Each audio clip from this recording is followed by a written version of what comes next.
અમદાવાદની નવરંગપુરા પોલીસે કુખ્યાત ઘરફોડ ચોર રાજુ ખત્રીની ધરપકડ કરી। અમદાવાદના નવરંગપુરા પોલીસે ઘરફોડ ચોરીના ગુનામાં કુખ્યાત એવા આરોપી રાજુ ખત્રીની ધરપકડ કરી છે। આ આરોપીએ અઠવાડિયા પહેલા એક રહેણાંક મકાનના ચોથા માળે બારીમાંથી પ્રવેશી સોના ચાંદીના દાગીના અને રોકડ રકમની ચોરીને અંજામ આપ્યો હતો। પોલીસે આસપાસના સુરક્ષા કેમેરાના દ્રશ્યોને આધારે આરોપીની ઓળખ કરી તેને ઝડપી પાડ્યો હતો। પોલીસ દ્વારા કરવામાં આવેલી આ કાર્યવાહીમાં આરોપી પાસેથી સોના ચાંદીના દાગીના સહિત કુલ ₹8.31 લાખનો મુદ્દામાલ જપ્ત કરવામાં આવ્યો છે।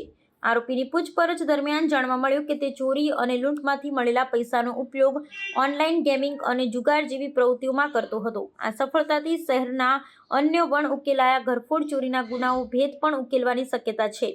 પોલીસ તપાસમાં એ પણ બહાર આવ્યું છે કે રાજુ ખત્રી એક રીઢો ગુનેગાર છે અને તેની સામે ભૂતકાળમાં પણ ચોરી અને લૂંટના 12 જેટલા ગંભીર ગુનાઓ નોંધાઈ ચૂક્યા છે। નવરંગપુરા પોલીસે આ મામલે ગુનો નોંધી વધુ તપાસ હાથ ધરી છે અને તે અન્ય કોઈ ગુનાહિત પ્રવૃત્તિઓમાં સંડોવાયેલો છે કે કેમ તે દિશામાં પણ કાર્યવાહી કરી રહી છે। નવરંગપુરા પોલીસ સ્ટેશનમાં એક વીક પહેલા એક ઘરફોડનો બનાવ બનેલો। સીજી રોડ પર આવેલ સિટી સેન્ટરમાં રાત્રિના સમયમાં એક ચોર ઈસમ ચોથા માળે બારીના ભાગમાંથી એન્ટર થઈ અને સોના ચાંદીના દાગીના તથા રોકડ રૂપિયાની ચોરી કરેલ।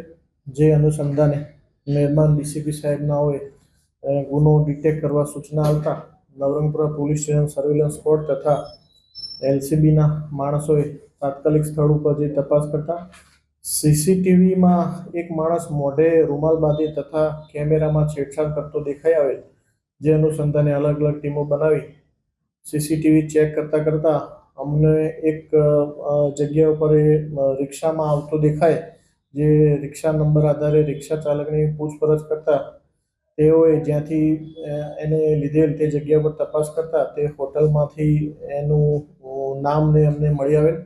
જે આધારે અલગ અલગ ટીમો બનાવી આરોપી રાજ ઉર્ફે હિમકત ખત્રી કે જે મૂળ નેપાળનો રહેવાસી છે, જે અગાઉ 2016માં 17માં વસ્ત્રાપુર પોલીસ સ્ટેશનમાં પકડાયેલ હતો।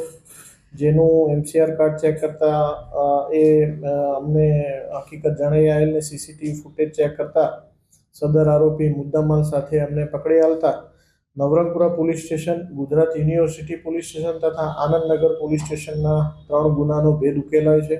એના સિવાય પણ ઘણા ગુના ઘરફોડ ચોરીના નીકળે એની તપાસ ચાલુમાં છે।